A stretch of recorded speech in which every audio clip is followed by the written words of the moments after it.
সুনামগঞ্জের দোয়ারা বাজারে ধান গাছ কাটা নিয়ে দুই পক্ষের সংঘর্ষে বিল্লাল মিয়া নামের এক ব্যক্তি নিহত হয়েছেন।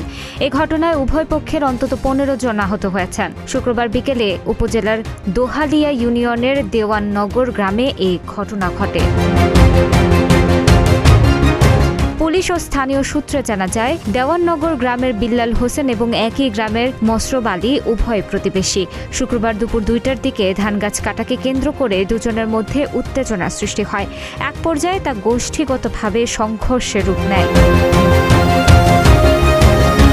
সংঘর্ষে গুরুতর আহত অবস্থায় বিল্লাল মিয়াকে সিলেটের MAG ওসমানী মেডিকেল কলেজ হাসপাতালে ভর্তি করা হয়। সেখানে শুক্রবার রাত 1:30টার দিকে চিকিৎসক তাকে মৃত ঘোষণা করেন।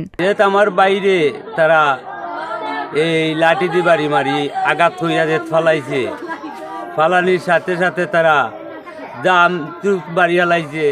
আমরা একটা প্রশাসনের কাছে উচিত বিচার চাই। চাপে তারা আমার ভাই ধরে মারছে। আমার ভাই একজন নাই, আমার চাচার ঘরে ভাই 5-6 জন, এরপরে আমার ভাই 2 জন, একজন আহত আর একজন তো দুনিয়ায় যাইরাকে লাগি। আমি প্রশাসনের চাই উচিত বিচার চাই, ফাঁসি চাই আসামিগুলোর ফাঁসি চাই। এ বিষয়ে দোয়ারা বাজার থানার ওসি তরিকুল ইসলাম তালুকদার জানান, খবর পেয়ে পুলিশ পরিস্থিতি নিয়ন্ত্রণে আনে, কিন্তু এখন পর্যন্ত কেউ অভিযোগ করেননি।